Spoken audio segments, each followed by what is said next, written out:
আর অধীর তুই কি নামাজ পড়বি নাকি আগামী দিনে? তোর আবার এত তোর জোর বাবরি মসজিদ হচ্ছে না কেন, তার জবাব দিতে হবে তোকে। তুই তো বেলডাঙ্গার লোককে বোকা বানাস, সরুলিয়া, জলিলিয়া, আরো মাদ্রাসায় সারগাছিতে দাঁড়িয়ে দাঁড়িয়ে পেন্ট্রোল থেকে মুতে এসে এখানে আবার কোরআনের আয়াত পড়িস। তুই না মুখ হারাম? তুই আবার কেন বলবি বাবরি মসজিদ তাড়াতাড়ি হোক? তোর কি স্বার্থ রে? তুই বাবরি মসজিদের মর্যাদা কি বুঝিস? তুই কংগ্রেস করিস, তোর প্রধানমন্ত্রী ছিল পিভি নরসিংহ রাও। এই যে মুখ্যমন্ত্রী তিনি কেন্দ্রের ওই পিভি নরসিংহ রাও মন্ত্রিসভায় কেন্দ্রের প্রতিমন্ত্রী ছিল ক্রীড়া দপ্তরের। তখন তোরা কথা বলেছিলি? তুই তো ছিলিস না, তোর কোনো অস্তিত্ব ছিল না অধীর।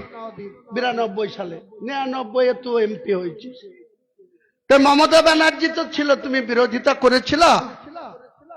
কংগ্রেস দল বাবরি মসজিদে রাজীব গান্ধী হিন্দুদের কথায় তালা মেরে দিয়েছিল, নামাজ পড়া বন্ধ করেছিল 86 সালে।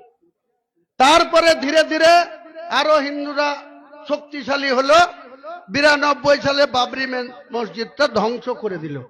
সেই বাবরি মসজিদ আমি প্রতিদিন থ্রেড খাচ্ছি, প্রতিদিন মাথা কেটে নেওয়ার কথা বলছে, তবুও আমি এখানে দাঁড়িয়ে আছি। আর তোরা মুনাফেকরা মজা মারছিস।